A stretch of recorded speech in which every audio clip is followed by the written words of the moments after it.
Uhum. Ok.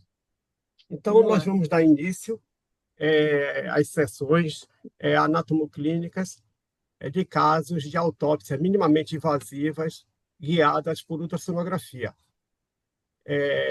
Áurea, a doutora Áurea, do Instituto Couto Maia, e eu, da Fundação Oswaldo Cruz Bahia, nós vamos coordenar a sessão.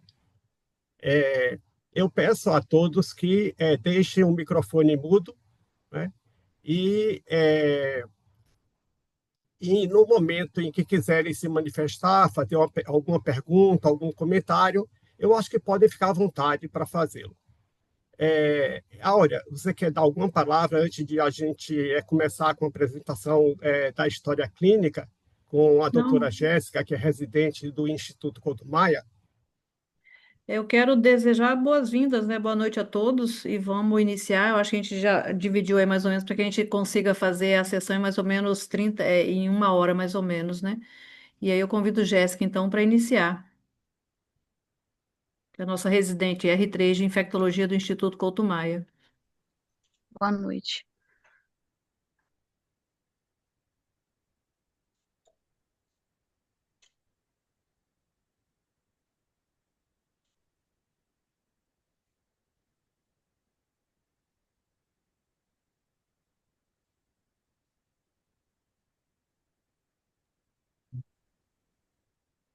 Estão vendo? Sim, Perfeito. É, Sou Jéssica, R3 do Couto. Vou iniciar a sessão anatomoclínica. Identificação, FDS, negro, masculino, 36 anos, evangélico, casado, natural e procedente de Salvador, Bahia. Residia com a esposa e a filha. Trabalhava como autônomo, fez o ensino médio completo. E a queixa principal foi tosse produtiva. O paciente deu entrada na UPA dos Barris, em Salvador, no dia 25/2, com relato de febre e tosse produtiva, perda ponderal e inapetência. Referiu o início dos sintomas final de dezembro de 2024, sendo prescrito amoxicilina para pneumonia. Desde então, evoluiu com tosse produtiva purulenta associada à perda ponderal de 14 quilos nos últimos 2 meses. Na UPA, no dia 26/2, foi realizado o TRM-TB de escarro positivo, é, sem resistência à rifampicina, e o teste rápido de HIV positivo. Nesse contexto, no dia 2, ele foi regulado por o Couto Maia. Ele negava tabagismo, etilismo e uso de drogas. No exame físico admissional, os sinais vitais dele, ele apresentava um APA de 100 de 106 por 62, uma frequência cardíaca de 127, ele pesava aproximadamente 58, com os restantes dos parâmetros sem alteração, apresentava uma febre de 37,7, que evoluiu durante todo o internamento com essa febre, apresentava um murmúrio vesicular diminuído nos 2 terços, em base esquerda com crépitos, restante dos exames sem alteração. Apresentava um laboratório com uma anemia de HB de 9,3, um leuco de 5,7, tinha hiponatremia de 123, e o restante do laboratório também sem demais alterações. Foi feito 3 baciloscopias com bar, com 2, 3 cruzes foram vistas, né? As sorologias dele, ele apresentava um anti-HVA reagente, citomegalovírus de GG reagente, tóxico IgG reagente, os demais sem alteração. Nos exames de imagem, ele tinha um ATC de crânio no dia 2/3, logo depois que ele internou, sem alteração, apenas com alterações degenerativas, né, pela doença, o ATC de tórax, que apresentava consolidação e opacidade, vidro fosco, micronódulos e que foi suspeitado de processo infeccioso, sugerindo zonas de necrose também de 4 a 2 centímetros. Foi feito também um ultrassom de abdômen logo depois, no dia 18/3, para avaliar a alteração hepática, que ele evoluiu com alteração hepática durante o internamento, mas não foi vista alteração. Aqui é a tomografia dele do dia 2.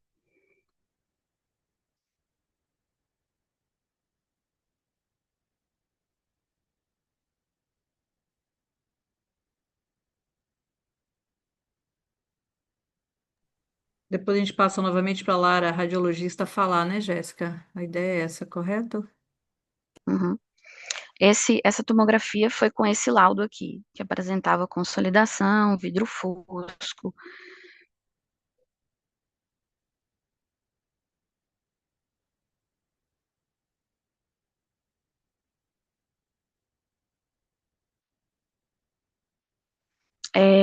A evolução dele na enfermaria, ele apresentou diarreia durante o início do internamento, foi feito um parasitológico e pesquisa de oportunistas, todas negativas, sendo tratado com Bactrim para oportunista do dia 2 ao dia 10,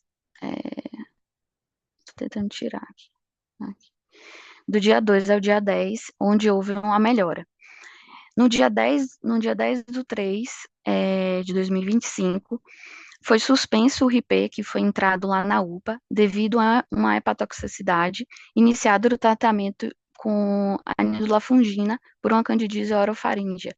Foi evitado fluconazol devido à alteração hepática e foi programado 10 dias de uso da nidulafungina, com melhora do quadro. No dia 11, foi iniciado a TARV, onde ele teve boa tolerância. No dia 16, o paciente apresentou taquicardia, febre e piora laboratorial, optando por reintroduzir o tratamento do TB com um esquema alternativo, com levo, etambutol e amicacina. Ainda no dia 17, ele ainda apresentava baciloscopia positiva. No dia 17 também foi realizado o teste de histoplasmose com resultado positivo. Foi o teste rápido positivo e o ELISA negativo, devido devido ao teste positivo, foi solicitado a anfotericina, que foi solicitado a desoxicolato, não foi feito, e depois veio a lipídica, complexo lipídico, que foi iniciado dia 21/3. No dia 25, ainda na enfermaria, ele apresentou uma intercorrência. O paciente, ele estava no isolamento, ele estava lúcido, orientado, porém apresentou uma hiperatividade, evoluindo com febre alta, vômito e desconforto respiratório, apresentando uma hipoxemia.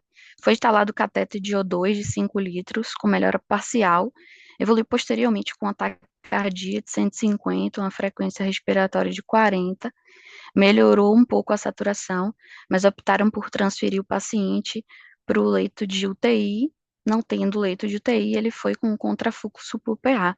Ele apresentava um murmúrio reduzido bilateral, roncos e crépitos difuso. Tinha um agaso nesse momento, onde ele apresentava um pH de 7,41, um CO2 de 26 e uma saturação de 94 e um bicarbonato de 19. Foi coletada a hemocultura, iniciado meropenem e solicitado uma nova tomografia de tórax e abdômen. Foi encaminhado para o PA. Então, a lista de problemas é um paciente HIV, né, que tinha um CD4 de 46, 3.080.000 cópias, com uma relação de 0,049. A TARV dele foi iniciada preferencial no dia 11. Tinha um diagnóstico de tuberculose pulmonar com baciloscopia e TRM de escarro positivo. Apresentava também uma cultura no dia 2/3 positiva para micobactéria. Foi iniciado o RIPE no dia 26/2, ainda na UPA, e devido à hepatotoxicidade foi suspensa. E posteriormente foi entrado com levoetambutol e amicacina, e quando ele ficou grave, encaminhado para UTI, foi modificado para moxifloxacina, linezolida, amicacina. Para diarreia, foi feito o parasitológico e as oportunistas, que deram negativa. Inicialmente foi feito o Bactrim terapêutico, mantendo posteriormente o Bactrim profilático, que no dia 16 foi suspenso por hepatotoxicidade. Também tratou a candidíase oroesofágica, o PCP, com vidro fosco na tomografia, com clinda, primaquine e ácido folínico. Tinha um teste também histoplasmose, com um teste rápido, positivo, e o ELISA do dia 18, negativo. Iniciou no dia 21 a fotericina lipídica, e ele evoluiu também com insuficiência renal aguda. Aqui a evolução das enzimas hepáticas dele, para mostrar que foi optado por esquemas alternativos por conta da piora da função hepática. E aí, na UTI, no dia 26, do PA, ele foi para a UTI já entubado, com dormonide, 20 ml hora, com fentanil em 10, hemodinamicamente compensado, com nora, de 25. Ele apresentava a ventilação padrão, com acidose metabólica, e o volume estava alto, apresentava esforço respiratório, porém boa saturimetria. Extremidades bem perfundidas, e no dia 28/3 foi iniciado o meropenem. Por gestão de leitos, ele permaneceu no dia 26 ao dia 1º na UTI 1, posteriormente ele foi para a UTI 2. Na UTI 1 ele já iniciou a hemodiálise, então ele já estava dialisando, e no dia 1º/4 ele foi transferido para a UTI 2, sedado com fentanil, dormonide, já bloqueado com rocurônio e nora. O padrão da ventilação já estava um pouco pior, com parâmetros moderados. O laboratório dele do dia 3/4 apresentava uma anemia com 6. Ele recebeu uma transfusão só no dia 1/4, e no dia 3/4 HB voltou a cair com 6,7, um leuco de 12.000, com 3 bastões, uma plaqueta de 43, a creatina de 1,6, um potássio de 2,9, uma bilirrubina total de 4,2, as custas de direta, TGO de 188. Ele mantinha a diálise em SLED diária pela hipovolemia. No dia 4/4, às 6h20, o paciente apresentou um PCR, iniciando manobras de reanimação, sendo realizado 4 ampolas de adrenalina e bicarbonato, e evoluiu para o óbito após um AESP. Então, a linha do tempo, só para recapitular, no dia 25/2, o paciente procurou a UPA, onde ele foi internado com febre, tosse positiva, perda ponderal e inapetência. No dia 26, foi iniciado o IP e foi diagnosticado o HIV. No dia 2, ele foi internado no Couto. No dia 10, foi suspenso o RIP por hepatotoxicidade, iniciado o quadro desses sintomas de disfagia. Foi vista placa esbranquiçada, foi optada por fazer fluconazol para tratamento, porém ele estava com hepatotoxicidade e foi optado por anidulafungina. No dia 11/3, foi iniciada a TARV. No dia 16, houve uma piora clínica laboratorial, com aumento da febre, foi introduzido o tratamento, o esquema alternativo para tuberculose, com levetambutol e amicacina. No dia 16, 2 dias depois, o paciente foi feito o teste de histoplasmose, que deu positivo. No dia 21, na verdade, no dia 20 foi suspensa a nidulafungina, no dia 21 foi iniciado a anfotericina. No dia 25, o paciente evoluiu com a piora súbita, com aumento da frequência cardíaca, taquipneia, taquidispneia, necessitando de catéter, foi transferido para o PA, foi feita uma nova tomografia, onde teve uma piora da, da, do exame da primeira admissão, do exame da inicial. Foi iniciado o meropenem, suspenso o Bactrim, evoluiu com broncoespasmo, desconforto respiratório, foi entubado, sem nenhuma intercorrência. Aqui é a evolução do raio-x dele, do dia 4, 25 e 29. 29, 31 e 4, que foi o dia do óbito. No dia 26, na UTI 1, ele sedado, estava hemodinamicamente compensado com nora, em ventilação mecânica, um padrão de acidose. Foi iniciado o mero dia 28. Dia 1º, na UTI 2, mantinha os mesmos padrões, porém já bloqueado com rocurônio, entubado, em diálise. No dia 1º foi feito um eco, evidenciando uma fração de ejeção de 63. E no dia 4, o paciente evoluiu com óbito, 6 horas da manhã. Perfeito, concluiu em 15 minutos mesmo, conforme combinado. Eu acho que podia colocar a tomografia para a Lara, radiologista, sinalizar e mostrar para a gente os achados com mais detalhe, né, Lara? Com a palavra. Bem-vinda, Lara.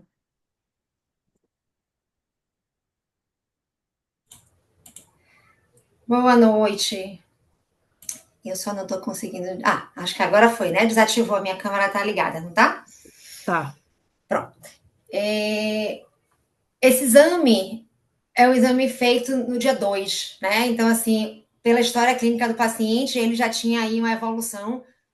Se a gente for contar desde a queixa, eu acho que foi final de dezembro, então, assim, 2 meses praticamente já de história clínica de tosse, né, e uma tosse produtiva. Acredito eu que a conduta na UPA deve ter sido tomada também por uma realização de um raio-x, né, já que o que deve ter induzido eles a pensar na tuberculose, até mesmo para fazer o TRM do escarro diante de algum achado na UPA, mas a gente não tem o raio-x, sendo o primeiro exame que a gente tem admissional é a tomografia, né? Então a gente observa aí nessa tomografia é uma janela de pulmão, então a gente está bem focada aí para avaliação mesmo do pulmão, vê que tem realmente micronódulos, né? Tem outros focos e espaços também de consolidação, e aí nesse lado direito chama a atenção essa consolidação maior. Passa o videozinho aí, Jéssica, por favor. Isso, e aí você vai vendo que essa consolidação aí bem região perilar, né? Até com a presença ali passou um pouquinho evidente, como se tivesse realmente broncogramas aéreos, um pouquinho mais no vídeo um pouquinho mais acima, e ao mesmo tempo a gente tem uma sensação, ela inclusive estava descrito lá no laudo, de que esses hilos estão um pouco proeminentes, né? Principalmente esse hilo aí à direita, e essa janela não é adequada, mas na janela de mediastino a gente viria os linfonodos, e até mesmo, como estava descrito no laudo, com áreas de necrose, o que corroborava mais ainda para a gente pensar realmente, tá? Num diagnóstico de tuberculose. Só que, assim, esses pacientes são pacientes que têm, assim, mais de uma patologia. Na grande maioria das vezes a gente se surpreende, né, com os diagnósticos, assim, eu digo, mais de laboratório mesmo, né, e de cultura. Então, assim, são achados radiográficos e tomográficos que se superpõem. Então, assim, o que a gente pode dizer é que realmente tinha algo de disseminação, ao meu ver, tanto hematogênica quanto broncogênica, já que a gente tinha acometimento de linfonodo e também, né, de pulmão acometido.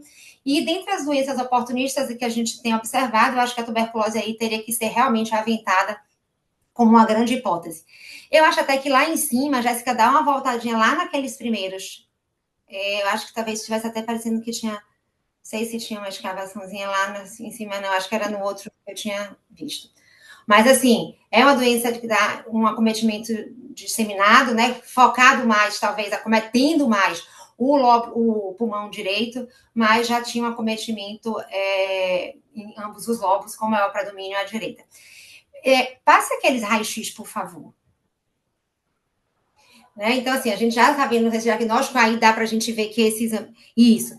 Esse do dia 4/3, inclusive, chama a atenção, assim, até confirmando o achado que a gente viu lá na tomo, né? Assim, eu sou um pouco da defensora do raio-x, acho que a gente tem que aí também dar um valor a ele aí, mas mostra realmente que existe uma proeminência desse hilo pulmonar à direita, nessa imagem do dia 4, e aí uma redução da transparência, né, por uma opacidade irregular, para aqui no raio-x passa a ser uma imagem mal definida, a gente não consegue, mas mostra exatamente o acometimento da metade superior desse pulmão direito. E aí a evolução vai mostrando cada vez mais a extensão desse acometimento pulmonar à direita. Nesse segundo, talvez ali até embaixo daquele eletrodo, já dava para a gente ver que tinha redução da transparência.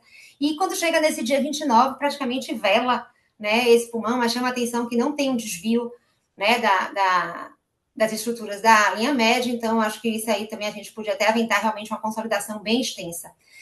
Passa aí para o próximo, você passou isso. No dia 29, ele segue, né, ainda bem com essa redução da transparência, quando a gente compara os dois hemitórax, né, no dia 31 já melhor, e no dia 4, de novo, acometimento mostrando maior ainda, né, como se fosse uma consolidação mesmo, quando a gente compara com aquele primeiro, no lobo superior do pulmão direito, né? Então, assim, esses achados, acho que a gente sempre, como até ouvi um colega falar aí no início, né, a tuberculose voltou e voltou com tudo, então acho que todos os casos a gente tem cada vez mais que pensar realmente em tuberculose e de manifestações tomográficas e radiográficas bem variadas, né, tem aquelas de base, mas assim, achados bem diferentes e que a gente cada vez tem mais se surpreendido, né, de forma positiva em relação a ela, tá?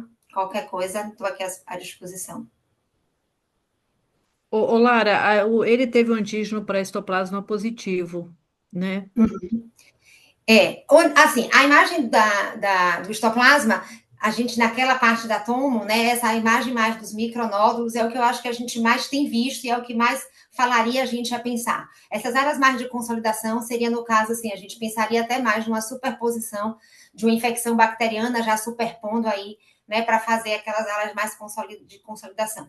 A grande parte dos casos de histoplasma que a gente vê, ou é essa disseminação mesmo, como se fosse imitando, vamos dizer assim, um BK miliar, micronódulos difusos, ou até nódulos, né, mais esparsos, assim, com semissólidos, né, dispersos, mas que às vezes até coalescem ou até mesmo resolvem, né? Mas, assim, a meu ver, o que mais chama atenção para o pensamento do histoplasma seria os micronódulos mais dispersos. Ô, Lara, Lara. Oi.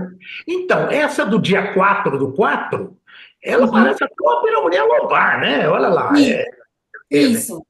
Lá no lobo superior, quer dizer, deve ter tido a infecção bacteriana, sem dúvida, né? Isso. É o que eu acredito que deva ter evoluído, né? Até mesmo naquela primeira tomografia, eu acho que ele já tinha uma coexistência. Se eu fosse aventar, eu já questionaria se já não existia um processo bacteriano ali superposto, tá? Porque já tinha área de consolidação. Concordo. Lembrar que ele inicialmente usou moxiclavulanato, né, da comunidade, e aqui nesse momento, no dia 4, foi interpretado sim como uma pneumonia associada à ventilação mecânica. Com a pneumonia já hospitalar, iniciou o meropenem, já pensando na flora hospitalar mesmo. Ô, Áurea, esse teste para histoplasmose é o teste urinário? Sim. É o teste de antígeno urinário, né? Isso, exatamente. Tá bom. Perfeito. Acho que agora, Geraldo, Lara também cumpriu o tempo dela direitinho. Agora 20 minutos para Geraldo. Bom, então vamos compartilhar. Eu vou tirar o seu compartilhamento. Aí, compartilhar. Aqui. Vocês estão vendo a minha tela? Sim, estamos vendo. Então, vamos olhar agora os aspectos histológicos, né? Quando nós fazemos autópsias minimamente invasivas, nós coletamos amostras. Nós coletamos amostras do coração, dos pulmões, cada um dos 4 quadrantes do pulmão direito e do pulmão esquerdo, amostra do fígado, baço, rim, músculo esquelético, pele e do cérebro. Aqui, para vocês terem uma ideia das amostras que nós coletamos nesse caso, né? Então, nós coletamos aqui a amostra do coração, né? A amostra do pulmão direito, do pulmão esquerdo, cada um dos 4 quadrantes, fígado, baço, rins, cérebro músculo esquelético e pele. Então, vocês têm uma ideia de que a quantidade de amostras e a quantidade de amostra de cada local onde foi feita a punção é razoável. Somente para os estudantes se lembrarem um pouquinho da histologia do pulmão, a gente tem aqui duas fotografias de um pulmão mais ou menos sadio, né?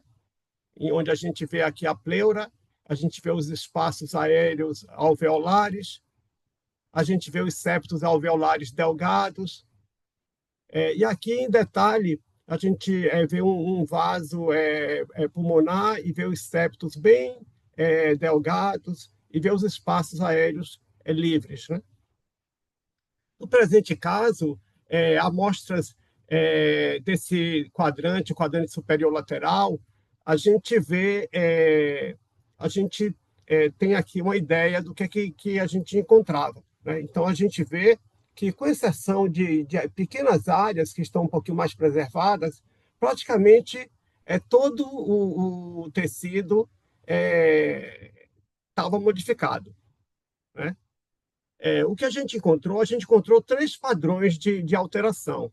Um deles foi esse, que, na verdade, a gente tem o tecido pulmonar e dentro dos alvéolos a gente tem esses agregados de células, como a gente vê aqui, aqui, aqui, e a gente vê os septos alveolares com um certo grau de espessamento, né? Na coloração pelo microcílios, a gente vê que em áreas como essa de agregados celulares dentro de alvéolos, tem esse material fibrilar avermelhado que corresponde a colágeno. Ou seja, essas áreas dentro dos alvéolos e nos septos, como a gente vê aqui e aqui, um pouco nos alvéolos de fibrose e nos septos também. A gente encontra algo semelhante quando faz o tricrômico de Masson. Esta situação é a situação de uma pneumonia em fase de organização. Além disso, nós encontramos um segundo aspecto, que foi isso aqui.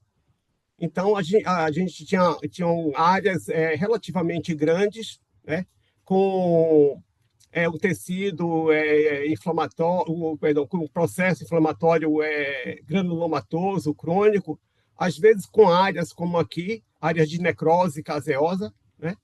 E num detalhe de uma região como aqui, a gente vê que tinham muitas células epitelioides, com esses núcleos alongados, com certa quantidade de citoplasma, né? Que são células, são macrófagos epitelioides. Nessas áreas, quando a gente fez a coloração pelo GROCO, que é capaz de identificar fungo, a gente vê que dentro de alguns macrófagos a gente encontra um bocado de pontinhos escuros. A gente fez o GROCO pensando na possibilidade de histoplasma, né? Uma vez que a gente fez o FIT fáraco e a gente não encontrou bacilo álcool-ácido resistente.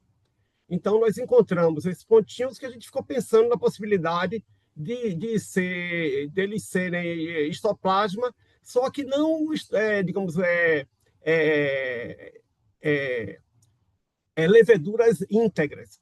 Mas, como ele foi submetido ao tratamento por algum tempo, o que a gente tem são pequenos fragmentos de material que talvez fossem restos de histoplasma. Através de uma colaboração com o professor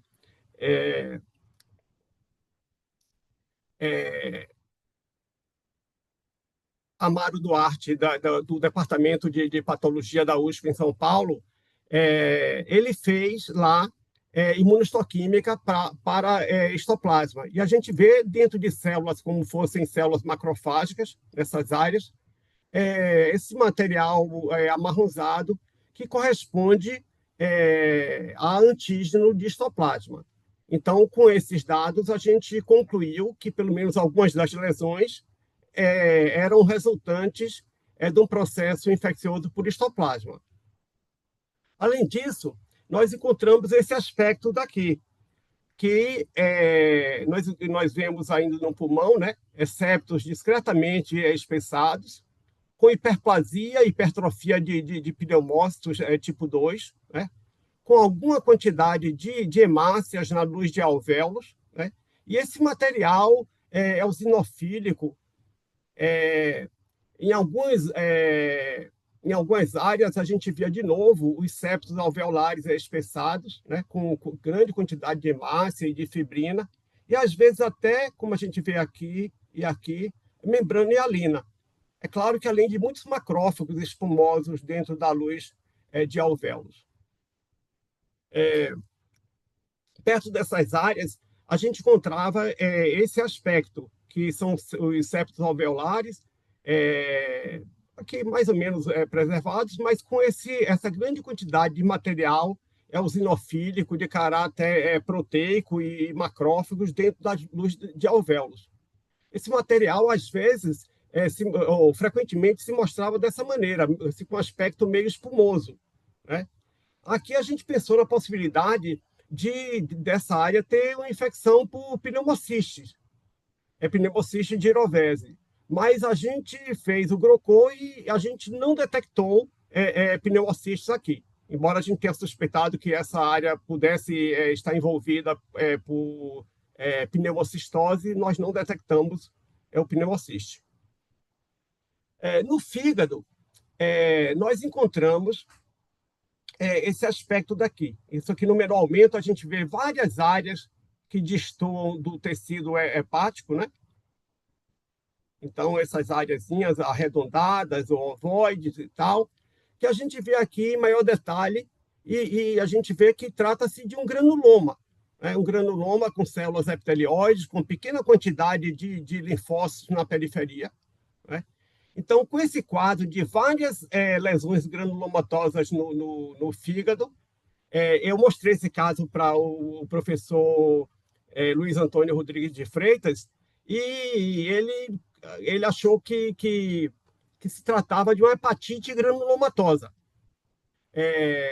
Nas lâminas do pulmão, a gente também fez fitifáraco e GROCO. Nós não detectamos bacilos álcool-resistentes, álcool-ácido resistentes, e no GROCO nós detectamos em algumas células, ou hepatócitos, ou células de Kupfer, nós encontramos também esse material corado pela prata, né? Mas fragmentos de tamanhos irregulares e tal, que é difícil a gente dizer que isso trata-se realmente de fazer o diagnóstico definitivo de histoplasma, né? O ponto é que a gente encontrou uma hepatite granulomatosa, que poderia ser, no presente caso, ou por tuberculose ou por histoplasma.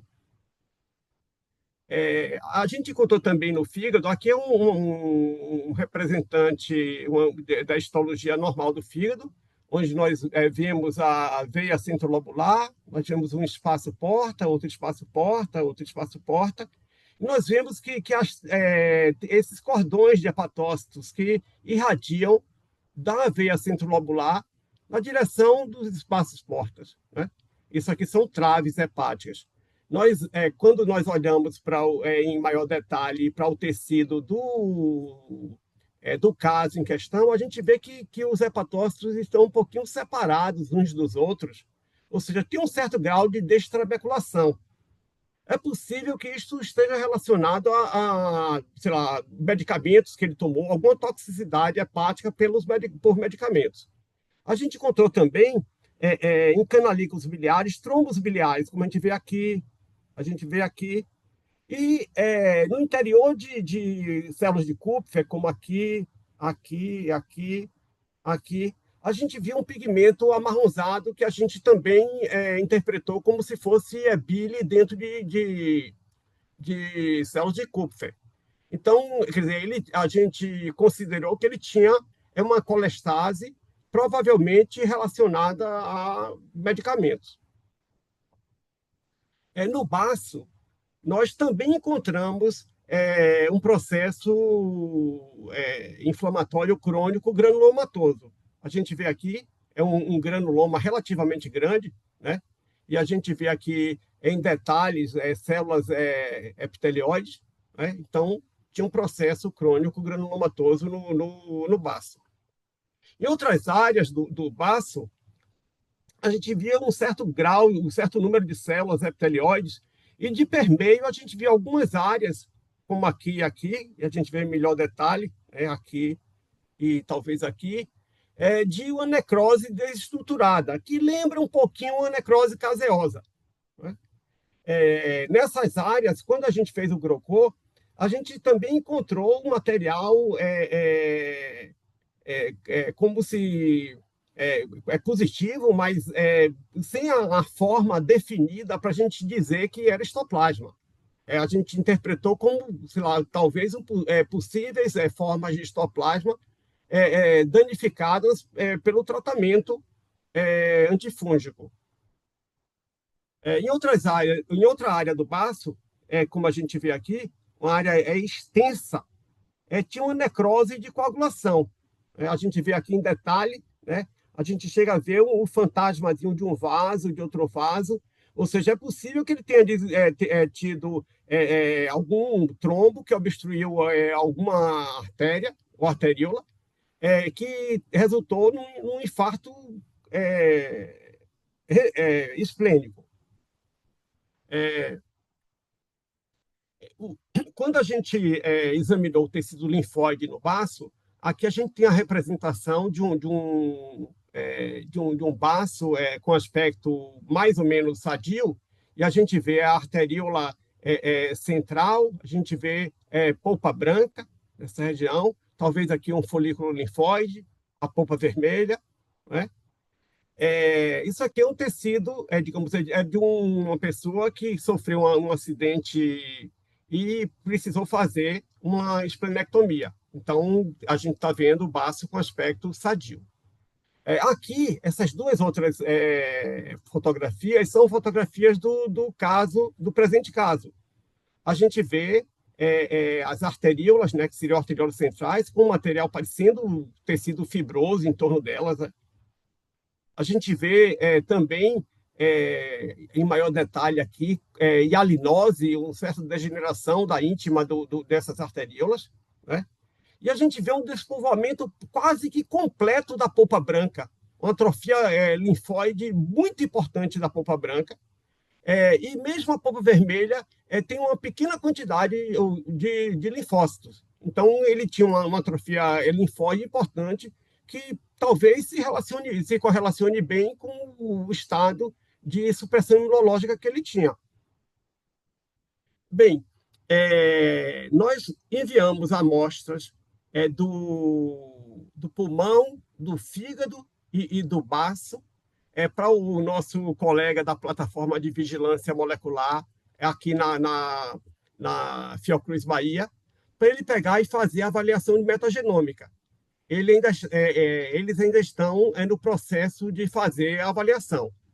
O que ele me disse é que, em estudo preliminar, eles encontraram um certo grau de informação genética de parvovírus B19.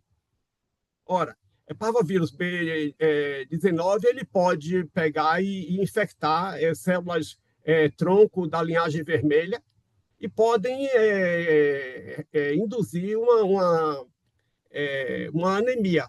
É claro que no presente caso ele tinha várias razões para ter anemia, mas talvez uma possibilidade teria tido uma contribuição do parvovírus B19.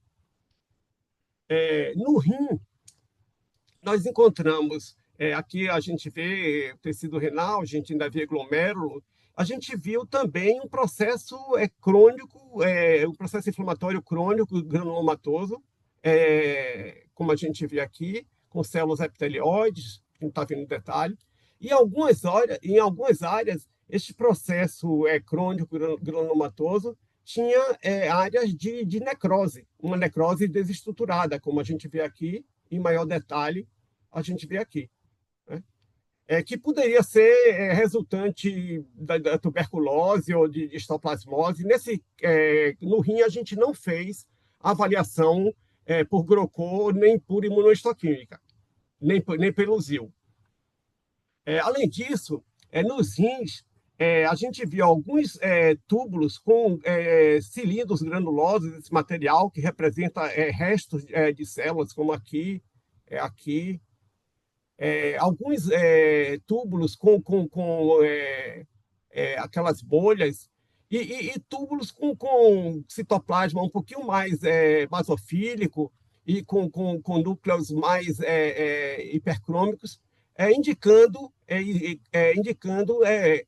como aqui, por exemplo, indicando necrose tubular aguda. Então, tinha lesão, a gente vê alguns túbulos com vacuolização, como esse túbulo daqui, esse daqui. Ou seja, ele tinha tanto lesão tubular aguda como necrose tubular aguda. E, para sumarizar o caso, nós definimos da seguinte maneira, que a gente encontrou uma pneumonia em fase de organização, nós encontramos uma pneumonia com aspecto de pneumonia por pneumociste girovese, mas a gente não detectou a levedura. Nós encontramos um processo granulomatoso, inflamatório granulomatoso em pulmões com necrose caseosa. A gente detectou antígeno de histoplasma, não detectamos, pelo menos no fitifárico, o micobactério tuberculose, né?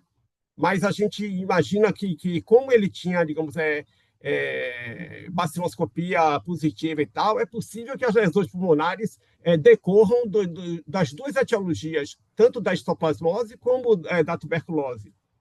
No fígado, a gente encontrou hepatite granulomatosa, que pode ter sido por histoplasmose ou tuberculose.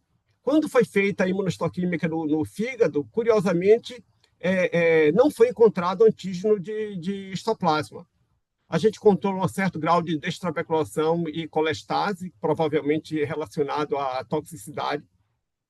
Em rins, a gente também tinha uma nefrite intersticial granulomatosa com necrose, que pode ser por histoplasmose ou tuberculose, e lesão tubular aguda.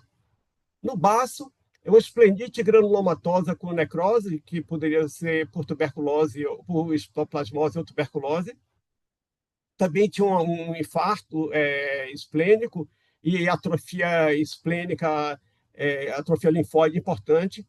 E nós chegamos à conclusão de que a doença básica, claro, era a AIDS com co-infecções, e provavelmente o que levou à morte foram as lesões pulmonares, lesões renais, e talvez com tantas áreas de necrose, não sei se a liberação de antígenos e tal, e uma resposta inflamatória sistêmica. Bem, é isso que... eu gostaria de agradecer à professora Áurea, que é uma parceira no ICOM, a Fabiana, que me ajudou na autópsia, o professor Amaro, que está sempre disposto a não somente a olhar os casos, a trocar a opinião, mas ajudar a gente na identificação de micro-organismos nesses casos. Ao professor Freitas, o professor Ostro e o professor Sérgio Arruda, que me ajudaram na análise da histologia. Perfeito. Concluiu também em 20 minutos, viu, Geraldo? Parabéns. Tempo previsto. A gente abre agora para discussão.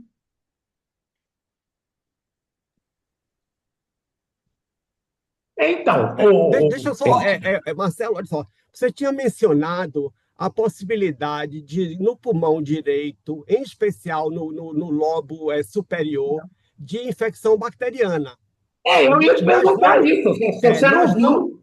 Nós não encontramos em nenhum dos fragmentos que nós analisamos broncopneumonia bacteriana. Ele tratou com antibiótico, né? Isso pode ter minimizado o quadro. Mas, assim, o aspecto e a radiologista aí, a Lara concordou comigo, de que realmente parecia ter infecção bacteriana associada, entendeu? Que, em geral, esses pacientes na fase terminal, eles fazem infecções bacterianas, pneumonia, faz sepse, e acabam morrendo disso, entendeu? Outra coisa é que na pneumocistose, talvez você não tenha encontrado pneumocistes, é porque ele tomou pelo menos 2 semanas de Bactrim, né? E o Bactrim, apesar de você ver um histológico muito sugestivo de pneumocistose, você pode não ter visto o patógeno porque ele estava ausente devido ao tratamento, né? Apesar de incompleto que ele pode ter feito. Agora, tem uma imagem, você poderia colocar aquela imagem do fungo no pulmão, fazendo favor? Tem jeito? Você voltar aí? Claro.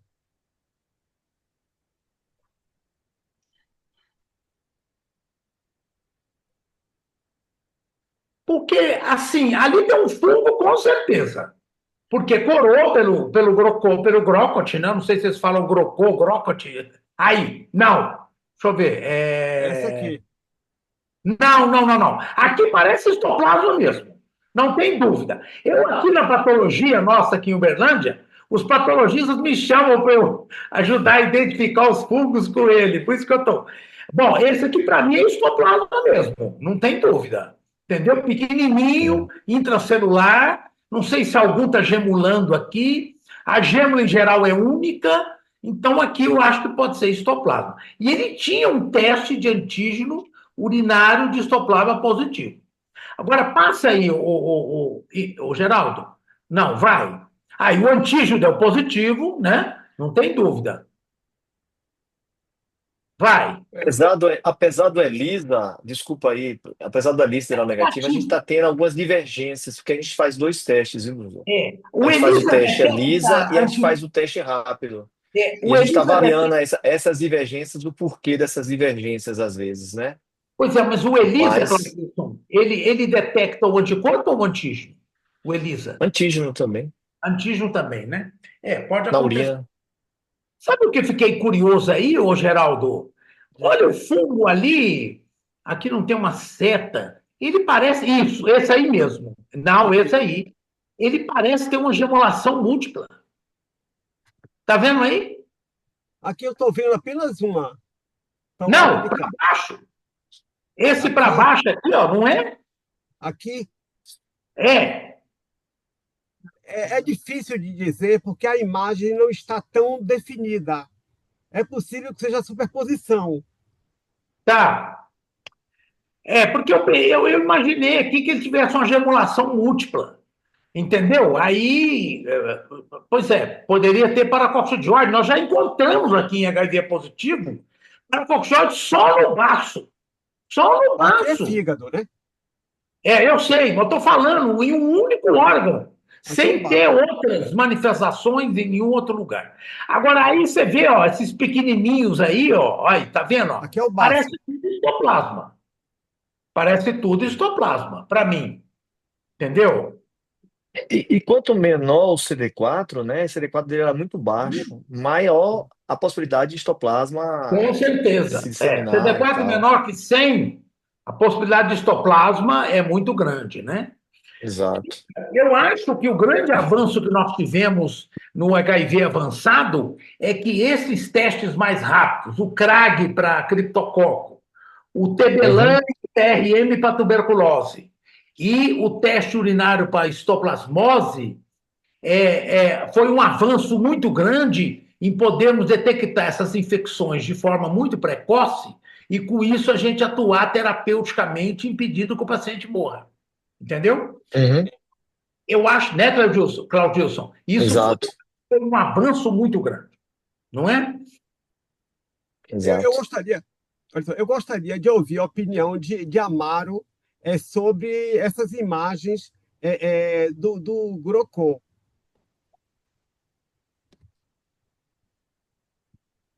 Inclusive, a Boa Mara noite a levantou a todos. mão. Isso, boa noite a todos vocês. Muito obrigado pelo convite para participar da reunião. Eu acho assim, esse caso é mais um caso de HIV com CD4 bem baixo, né?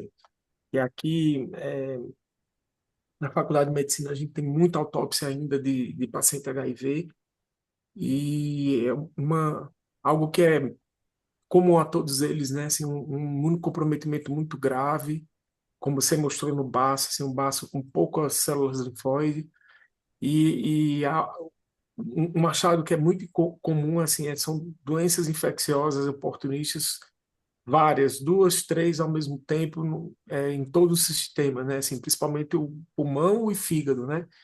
Isso já tem vários dados na literatura que, em geral, esses pacientes vêm a óbito com várias infecções oportunistas e o pulmão, o trato respiratório, é o que é mais acometido, né? E que é o trato que apresenta, assim, as lesões terminais que levam ao óbito, né? Então, esse caso, ele tem um tempo de tratamento para tuberculose e para a própria histoplasmose que poderia, e para a pneumocistose, que poderia render nisso, num achado histológico pelas colorações de HE e as colorações especiais, no caso, histoquímica com a prata, né, o Grocô, assim, render um resultado negativo, né? Assim, ou um resultado duvidoso, assim, o que vocês estão vendo aqui nessa foto do Broco e a outra que o professor Marcelo Simão apontou no fígado, pode ser que seja a parede do fungo já em decomposição pelo tempo de tratamento com anfotericina, né? Perfeito. Uma coisa, e aí a imunohistoquímica ela ajuda bastante assim na identificação do antígeno, né? Por exemplo, pneumocistose tratada, você não vai ter uma levedura íntegra no parênquima pulmonar nas lesões que você apontou, Geraldo, mas a imunohistoquímica ela mostra um resultado assim bem forte, mesmo com aquele resto de parede que fica dentro do exudato, tá? Um outro achado que a gente também tem que tomar cuidado nas autópsias de HIV é a questão dos pigmentos endógenos que podem dar um falso positivo, ou podem confundir a interpretação da prata. A prata ela deposita em muita coisa. Então, por exemplo, aquele fígado que o professor Marcelo Simão apontou e que você mostrou no HE que tinha uma bilirrubina estase, tinha rolhas de bilirrubina, tem que tomar cuidado com que aquilo ali possa ser um pigmento sério. Tá? Hum. O pigmento sério aumenta muito em pacientes com HIV. É como se fosse uma senescência do órgão.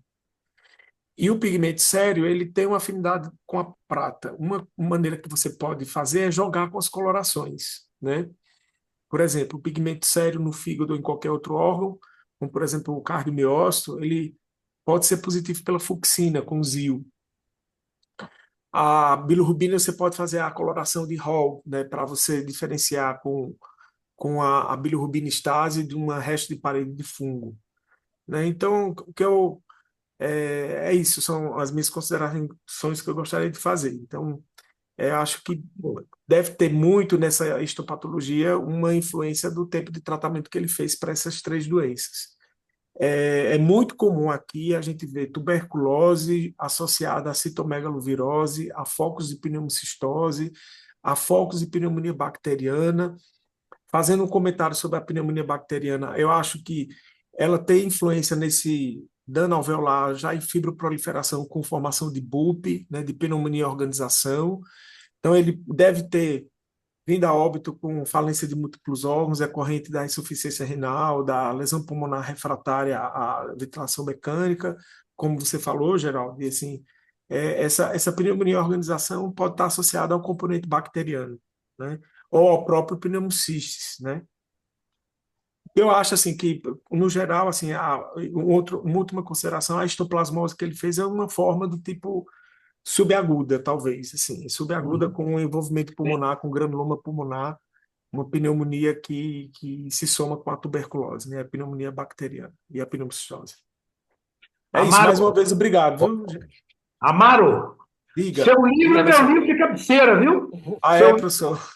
E aí da Maria Irma, né? Minha grande amiga Isso. Maria Irma. Manda um abraço para ela, para mim, tá bom? Mando sim, ela gosta muito do senhor e é um Eu prazer sei. falar Eu diretamente gosto com mais você. dela, muito. Manda um Isso. abraço para ela.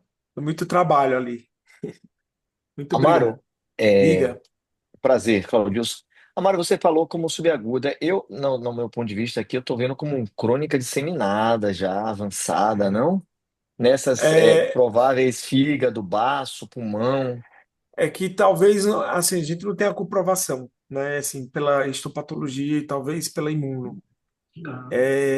Agora, o componente pulmonar é que assim, na forma disseminada no pulmão, a gente não observa muito a formação de granulomas, né? É uma forma esteocitária assim que é associada com uma depressão tão intensa de CD4 que não forma granuloma, fica aqueles agregados no espaço alveolar Uhum. de estiócio que não consegue se organizar no granuloma.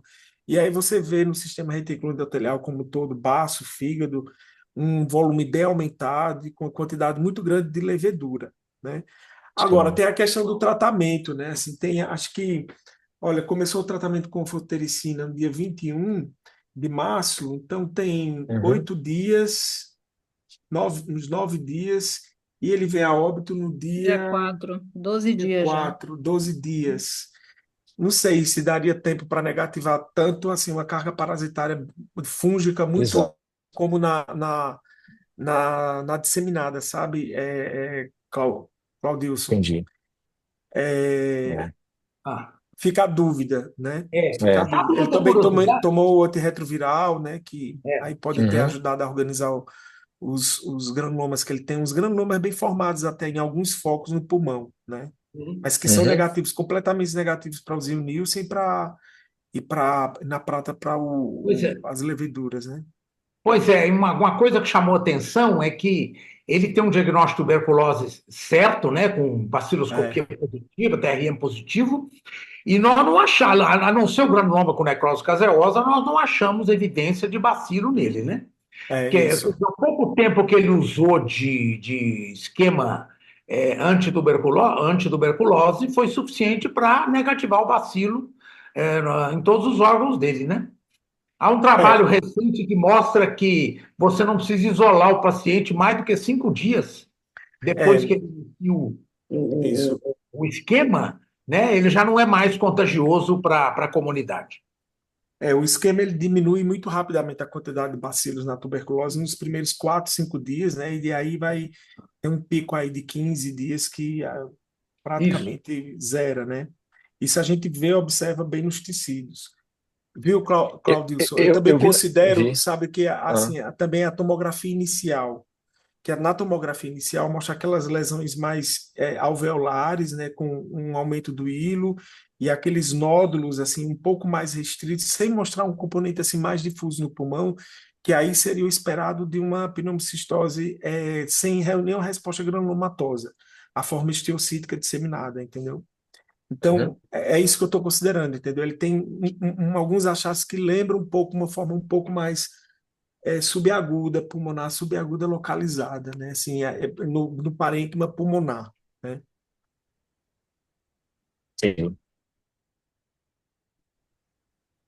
Essa questão Olha, dos 5 dias de bacilífero, de você isolar o paciente, eu vi se, assim, tem, salvo engano, em dados da OMS, e tal, que 8 dias, mas em pacientes imunocompetentes, né? Paciente imunossuprimido, você tem um tempo maior aí de transmissão, risco maior, né? Não, não, não, sim, Claudilson. Esse é um trabalho, saiu no Clinical Infectious Disease, agora recente, que ele mostra que cinco Certo. dias você não está mais contaminando, você não está mais disseminando o bacilo. Mas ele até recomenda que você deixe o paciente isolado 10 dias, entendeu? Uhum. você está falando, 10 dias Marcelo, com segurança, com paciente, segurança. paciente com AIDS. Não, então, o paciente com AIDS, ele em geral, ele não tem cavitação, ele tem pouca cavitação, ele cavita pouco. Então, consequentemente, a baciloscopia nele não é tão positiva quanto é num Uhum. indivíduo imunocompetente que cavita o granuloma e faz uma caverna e fica eliminando o bacilo para todo é lado. Né? É diferente. Áurea, você gostaria de É, convocar eu, os estudantes, os residentes para. para perguntar, né? Vamos aproveitar os últimos minutos para a gente perguntar se tem alguém com alguma dúvida. Agora eu queria te perguntar, Geraldo, você falou que no pulmão você não encontrou nada de pneumocistes, né? Não tinha nenhuma, mas tinha os achados daquela membrana mais espumosa, aquele aspecto mais espumoso, seria uma possibilidade de ter um achado histopatológico mais compatível com pneumocistes? Isso. Poderia ser só mesmo o histoplasma, né? Não, olha só. Deixa eu ver se deixa eu ver se eu compartilho Porque, aqui. Espera aí. Vocês estão vendo a minha imagem? sim, estamos vendo, está no baço. Então, olha. Peraí, tá demorando para passar.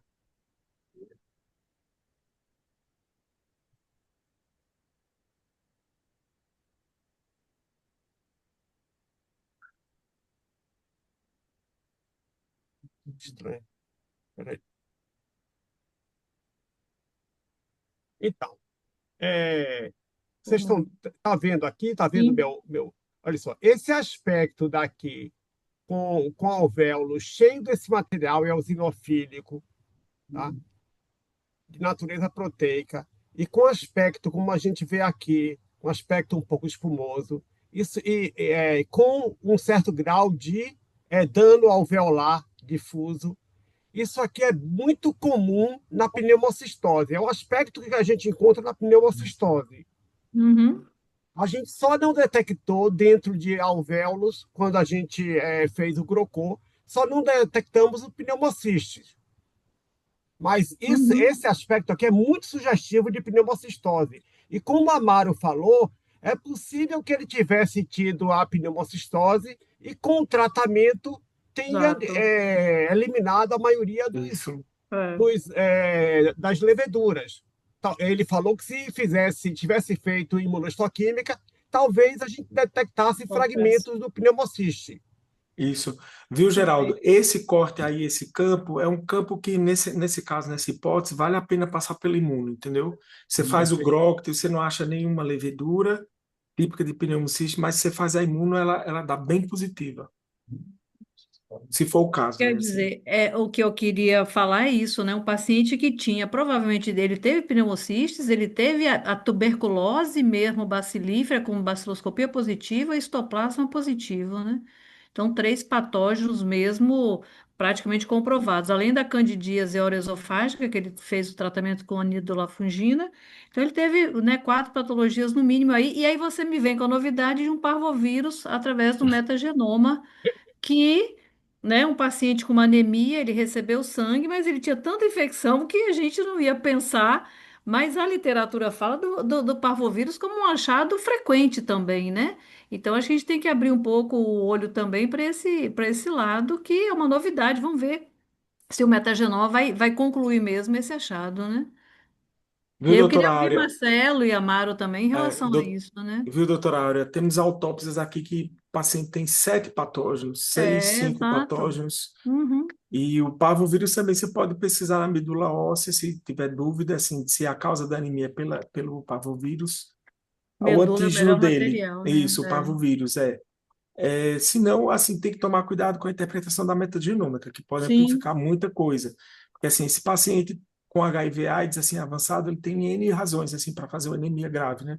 Além É. do próprio HIV, várias infecções oportunistas e vários medicamentos ao mesmo tempo, né? Então, quantos antibióticos e quimioterápicos esse paciente tomou durante essa internação, né?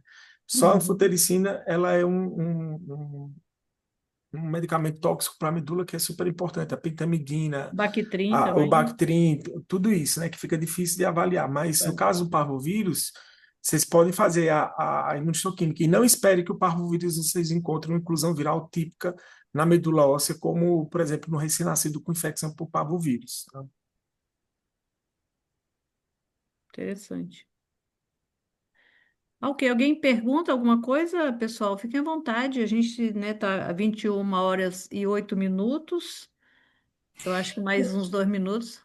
Eu queria falar, Áurea. É Sim, sim, Lara. fique à vontade, Lara. Na verdade, assim, eu queria, porque nós que, né, que vivemos como a gente diz, esse mundo da imagem, essa correlação é extremamente interessante e necessária. Então, assim, quando a gente consegue, né, chegar bem, assim, um pouco próximo, né, daquilo que realmente a gente estava imaginando, é super, assim, para a gente interessante. A gente cresce muito, então eu acho que esse tipo de sessão cria para a gente uma oportunidade muito grande, tá? De aprendizado para a gente, vamos dizer assim, solidificar aquela informação que a gente realmente imagina, né? Lá na imagem, tá? Então, bem legal, bem legal. E outra coisa, Geraldo, que eu estava pensando, se nas amigos a gente não deveria fazer também uma biópsia de medula óssea, né? De Não, com rotina também, ser certeza. um tecido, né? Só que o seu material não permite, né? Por conta Não, da não, agulha, né? não, olha só. Você se lembra que o último caso que de autópsia que a gente fez, a pessoa tinha uma anemia profunda, e a gente ia fazer a biópsia de medula, que vocês no ICOM, vocês têm a agulha. Isso, Você chegou a me pegar e isso. me presentear com uma. Eu preciso pegar e olhar com cuidado como é que ela funciona, porque nas próximas oportunidades nós vamos usar. Exatamente. Exatamente. Viu, Excelente. A Geraldo? medula, a medula pode trazer muitas informações, Informação, né? Isso. O leishmania, uma série de coisas. Você pode cultivar a medula, micobactéria, a medula é muito rica. No HIV, então, ela pode dar diagnóstico de diversas infecções oportunísticas. Uhum. Medula e a punção de pele, viu, Geraldo, com agulha de punch. Auxilia bastante, assim, Pele, expande o protocolo bastante. olha, a pele a gente coleta em todas as autópsias com punch. Exato. Mais alguma pergunta, pessoal? Alguma observação ou colocação? Senão a gente parte, então, e aí você Agradecer a fecha. todos, Agradecemos a todos. agradecer a todos, a Muito todos que obrigado, vieram, viu? todos. Muito obrigado, Amaro, muito obrigado a Marcelo, a Áurea, todos que estiveram presentes. Excelente, muito obrigado. Boa noite. Você não quer descompartilhar e tirar uma foto, Geraldo, antes do pessoal ir embora? Eu acho que pode ser. Descompartilha. E quem que puder abaixar a câmera, abrir a câmera, a gente faz uma foto. Doutores, antes de acabar a coisa, essa sessão anatomoclínica, aqui em Uberlândia, eu sou residente de infectologia no segundo ano de Uberlândia, a gente sempre tem um costume, normalmente, do que a gente poderia fazer para mudar o desfecho do paciente. E isso fiquei com essa questão na cabeça. O que vocês sugerem que poderia ser feito para ter mudado o desfecho do paciente? Excelente pergunta. A impressão Diagnóstico que eu tenho precoce, né? aqui, que a gente fez praticamente todo o tratamento dos achados, né, que a autópsia mostrou. A gente fez uso do né, da sulfametoxazol trimetoprim, pensando em pneumociste. Inicialmente foi pela diarreia, mas no momento seguinte ele fez também pensando em pneumocistes. Foi iniciado o anfotericina, o esquema RIP, ele usou inicialmente com a hepatotoxicidade, foi trocado por um esquema alternativo, então ele ficou coberto para tuberculose durante todo o período. E aquele achado no raio-x final, que parecia mesmo uma pneumonia hospitalar, em que foi iniciado o antibiótico, não se achou nenhum patógeno bacteriano piogênico aí pela autópsia, mas que foi coberto também. Terapia antirretroviral logo no começo, né, nos primeiros dias de RIP. E a minha impressão é que, né, tudo que a gente poderia ter feito, foi feito. Eu Não queria tenha ouvir dúvida. Claudilson, Marcelo e Não ver, tenha dúvida. Tudo foi não é? feito. Tá? A dificuldade até para a gente confirmar o que ele teve foi porque os tratamentos foram feitos de Perfeitinho. maneira adequada. Mas, Marcelo, Mas, eu só acho aquilo que você que falou, perdeu a Amaro. janela. Não, olha bem, a janela de detecção das enfermidades, digamos, da AIDS, quer dizer, se ele tivesse sido diagnosticado com infecção por HIV há 2 meses, 3 meses, há mais Isso. tempo, talvez Sim. fosse o momento onde ele tivesse a maior chance, não? Isso. Esse caso, ele... É a mesma coisa, não muda nada, não.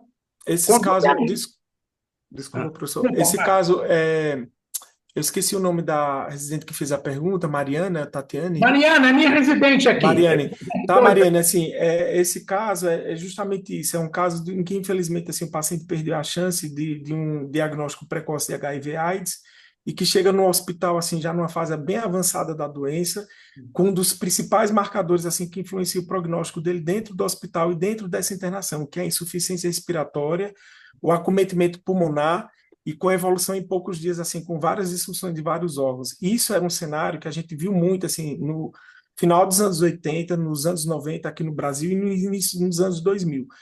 Felizmente, assim, com a TAV, com uma melhoria do programa lá por volta do final dos 90, 2000, assim, deu uma diminuída bastante no número de casos, a gente deixou de ver esse cenário no pronto-socorro, que era extremamente frequente, assim, a gente entrava no pronto-socorro, 70% dos pacientes era tudo HIV AIDS com um quadro assim já grave para uma alta mortalidade hospitalar e que infelizmente agora, 20 anos depois, assim, a gente está vendo esses casos esporadicamente aparecer de maneira esporádica, mas assim periódica ao longo do ano, assim, um ou outro caso e assim a baixa suspeição e uma baixa cobertura assim de pedir esses exames assim nesses pacientes que apresentam um quadro respiratório ou com qualquer outro sintoma e sinal cardial do HIV.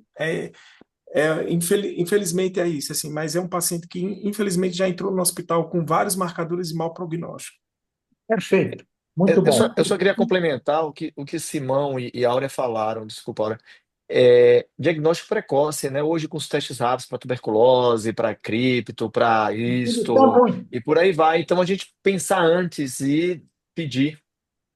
E eu acho que mais do que isso, Claudio, o seu diagnóstico precoce do HIV. É sorologia para todo Sim, mundo, em também. qualquer Sim, sim, situação, né? Porque quanto mais cedo, melhor. E, infelizmente, Amaro e Marcelo, o Couto Maia, o nosso Instituto Couto Maia aqui, a gente tem uma população muito grande de usuários de substância psicoativa, alcoolistas, né? Então, essa população aqui ainda é a AIDS nos anos 80, início dos sim, anos sim. 90 ainda, é o que Mas a aqui gente não é vê no nosso Couto diferente também, Maia. não. Aqui também é a mesma Exatamente. coisa. A mesma Mesmo coisa, né? coisa. A gente vê aqueles pacientes que estão fazendo cardiopatias e dislipidemias pela terapia antirretroviral, tá ótimo, mas também CD4 de 22, conforme a gente, né, apresentou nesse caso atual. Então, é Com diagnóstico certeza. precoce do HIV. Eu acho que esse é o primeiro passo aí para os clínicos que estão presentes, é sorologia mesmo para todo mundo, né? E além do diagnóstico precoce, o grande desafio é a aderência do paciente ao O tratamento. tratamento. E às vezes Exato. você faz o diagnóstico, dá o remédio para o indivíduo e ele não toma. É, Entendeu? Ele é drogado, é. ele é ativista crônico, então ele acaba não Morador tomando. de rua, né? É, morador de rua. Então a gente tem muitos, passei, os meus residentes estão aí presentes. Até a gente tem muito paciente aqui que realmente ele não toma a medicação. Você dá a medicação para ele, mas ele não volta, ele não toma, e ele acaba desaguando no nosso pronto-socorro, cheio de infecções oportunísticas, já às vezes em estado terminal. Pessoas com vulnerabilidade social, né, no caso. Sim, sim, sim. Verdade. Áurea, então Excelente. vamos abrir a Pronto. câmera, tirar uma As foto e câmeras vamos, é e quem. vamos terminar. Claudius que gosta de tirar foto, Claudius, você tira foto? Quer que eu tire? Agora Eu vamos tiro. tirar. Vamos abrir Você as tira? câmeras. Então tire. Vamos lá, Todo quem pode mundo. abrir a câmera, pessoal? Manu, Alguém mais? Juliana, Patrícia, Tati, Dani, Tereza, Mariana, Juliana. Tira a foto? Vá. Quem vai tirar? Você? Pronto, já tirei. Ah, Então, Obrigada, gente. muito Boa obrigado a noite. tire. todos. Boa noite. Boa Bom noite a Muito todos. descanso. obrigado pelo convite, hein? Muito obrigado. Obrigado a você, Marcelo. Obrigada. Obrigado, Geraldo. Um abraço. Qualquer coisa eu te aciono, hein? Com certeza. Muito Obrigado. bom. Boa Nossa noite. interação muito boa. Amaro, um abraço, dá um abraço a Maria Irma para mim, tá bom? Obrigado.